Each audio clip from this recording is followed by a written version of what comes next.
Mr. Gerald Giam.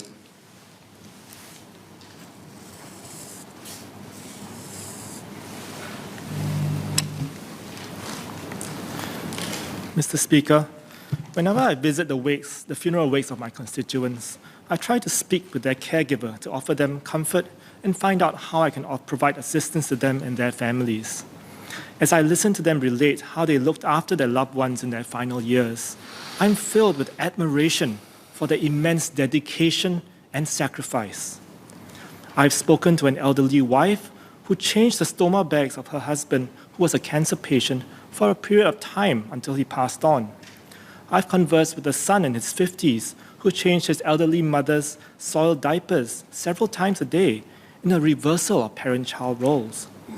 I have a 72-year-old resident who continues to juggle her roles, working as a cleaner and a sole caregiver to her disabled adult son and mentally incapacitated husband.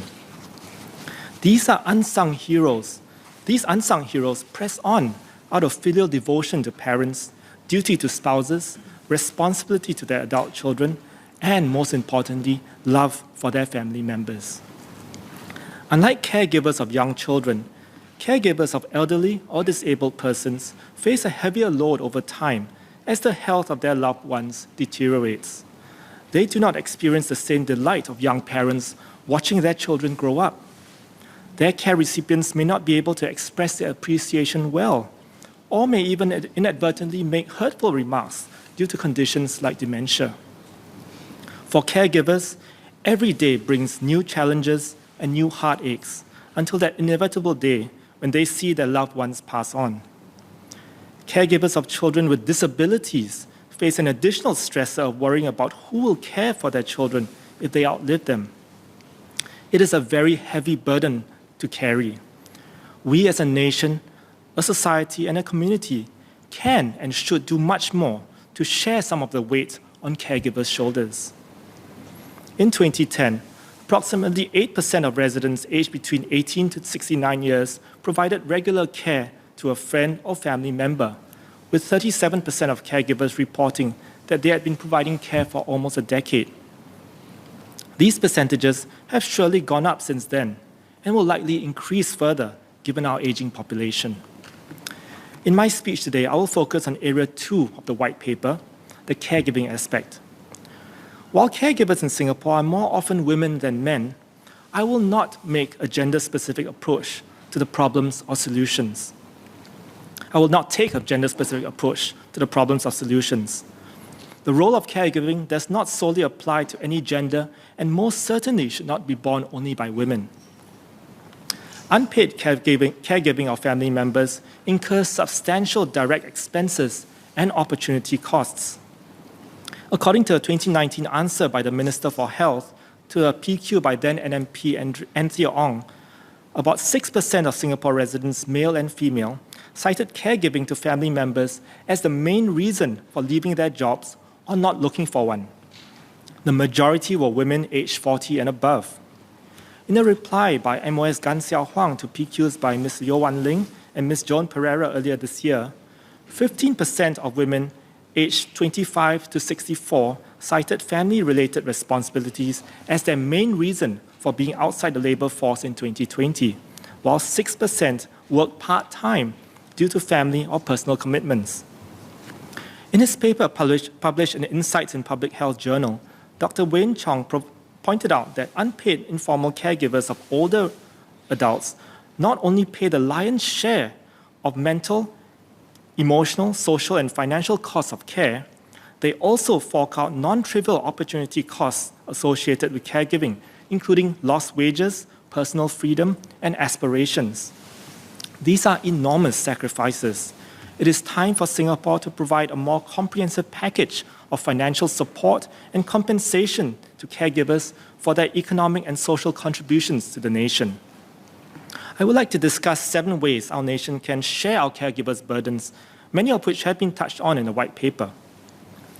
First, employers play a big part in creating a society that values the contributions of caregivers and shares some of their burdens.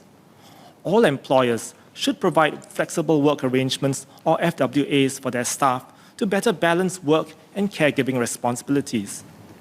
Managers should be given training to have a greater understanding of the unpredictable nature of caregiving so they can be more empathetic towards their staff. The white paper states that the government will introduce a new set of tripartite guidelines on FWAs by 2024, which will require employers to consider FWA requests from employees fairly and properly. The government aims to create a workplace norm where employees feel it is acceptable to request for FWAs while maintaining employers' prerogative to accept or reject requests taking into account their business needs. Can the Minister for Manpower clarify if this means that employers can reject FWA requests without providing valid reasons? If so, it will give employers an escape clause from their FWA obligations. I repeat a call in the Workers' Party's 2020 manifesto that all informal caregivers of elderly or disabled family members should be entitled to ask for FWAs that are feasible for their line of work and fair to both the employer and the employee. Employers should be required to provide reasons if the request cannot be met. It is in the interest of all organizations, large and small, to have meaningful FWAs in place. Employers which fail to do so may lose capable employees to competitors. In fact, having good FWAs can be a company's competitive advantage in attracting talent. The underlying premise is the basic principle that a happy worker is a productive worker. Second, we need to legislate family care leave. Most caregivers remain in paid employment, which places extremely heavy demands on their time. The demands of both work and caregiving responsibilities are often concurrent, making it difficult to set aside one to handle another. Civil servants are currently eligible for 2 days of parent care leave per year. However, according to an MOM survey, only 20% of private companies offered such leave benefits in 2018. There have been many calls for the legislation of family care leave by MPs from WP, PAP, and NPs, as well as AWARE and the Singapore Alliance for Women in Aging, among others. The government should legislate family care leave soon. This will help in recognizing that caregivers' contributions are on par with that of parents with young children. Family care leave can supersede the current childcare leave. As a start, all Singaporean employees should be granted up to 6 days of leave to look after their young children or immediate family members with long-term illnesses or disabilities. The first 3 days should be paid by the employer, while the remaining days paid by the government. An additional 2 days should be granted if the employee has more than one care recipient. This means that if an employee has one child and one parent to care for, he or she will be entitled to 8 days of paid family care leave, of which 3 days are paid for by their employer and 5 days by the government. The government rejected previous calls to legislate elder care leave, citing business costs concerns by employers, manpower constraints, and the employability of caregivers. Having the government bear more costs of family care leave will limit the financial strain on employers and minimize any employment discrimination against caregivers. Third, we should recognize the skills and work experience of caregivers. During the caregiving years, a caregiver gains important skills such as people management, negotiation, conflict resolution, and budgeting, as well as domain knowledge such as healthcare, food, and nutrition knowledge. Employers should consider caregiving experience as work experience, just like the civil service does for national service, with corresponding salary increments. Recognizing caregivers' skills and experience could also open up employment opportunities for them in the care sector, which in turn can contribute much needed manpower to our health and social care system as our society ages. The public service should take the lead to steer this mindset shift, and the government should encourage the private sector to do likewise. Such a paradigm shift will signal that caregiving is indeed valued by society. Fourth, we need to adjust our approach to financial support and compensation for caregivers. Caregivers should be provided more financial support to offset the cost of home-based caregiving. This support should aim to match the subsidy given to patients in long-term care facilities. The white paper stated that the home caregiving grant quantum will be increased next year from $200 to up to $400 per month for low-income households living in HDB flats. To qualify, care recipients must require assistance to perform 3 or more activities of daily living, such as eating, bathing, dressing, or toileting. I would like to ask the Minister for Health what was the basis for arriving at $400 a month for lower-income families and $250 for low to middle-income ones. I'm also concerned that some patients with dementia may not qualify for the HCG. This is because the behavioral and psychological symptoms of dementia, such as forgetting, impulsivity, wandering, and getting lost, are different from the ambulatory and dexterity competencies of ADLs. Can the Minister clarify if dementia sufferers can claim the HCG? The HCG is meant to defray the cost of caregiving expenses rather than financially compensate caregivers. Currently, any financial compensation schemes in place are mainly through family members, such as the retirement sum topping up scheme. Over and above financial support, family caregivers should receive some form of financial compensation for their caregiving work. This would mean allowing them to claim a modest allowance on top of the HCG so that they will have more savings for their retirement. If the caregiver and their family members are low-income earners, the government should step in to top up their CPS special accounts or retirement accounts without the need for matching contribution by family members. Fifth, home-based caregiving services must be made more accessible to all households, especially lower-income ones. The white paper proposes broadening the Household Services Scheme, HSS, to include basic child and elder minding services. However, the HSS is not currently subsidized by the government, even though households likely to benefit most are those without the means to employ a live-in domestic worker. At $20 an hour or more, the cost of home-based caregiving services is a stretch for many of such households.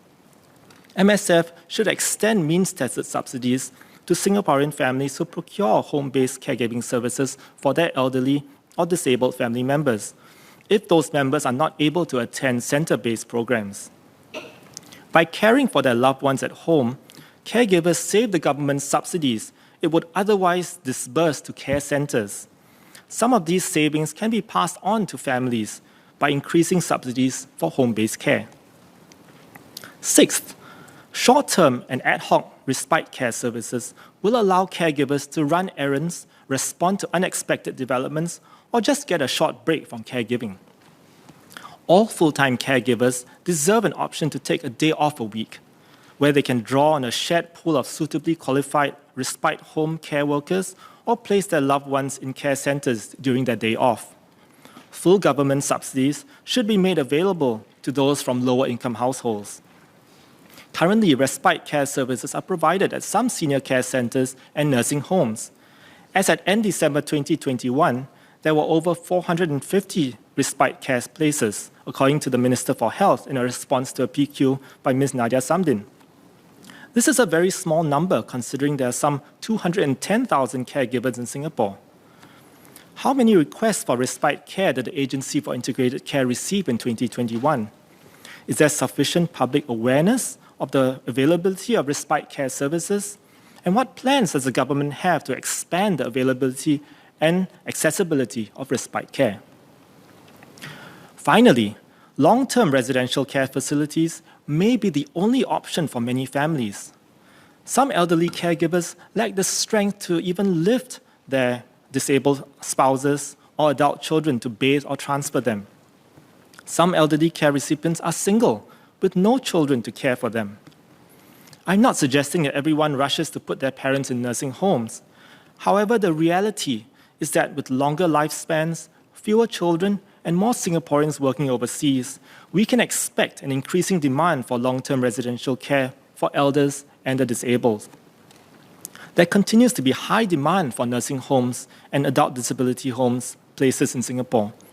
As at end 2020, 90% of the 16,300 nursing home beds were utilized, up from 85% in June 2019. Can MOH and MSF elaborate on their plans to expand nursing homes and adult disability homes up to 2030? How much of our population's future demand will this expansion meet? What are the ministries doing to ensure that care homes are able to attract enough qualified professionals, including Singaporeans? Mr. Speaker, caregiving is a huge weight for any individual to bear, and caregivers have made a lot of economic and social sacrifices.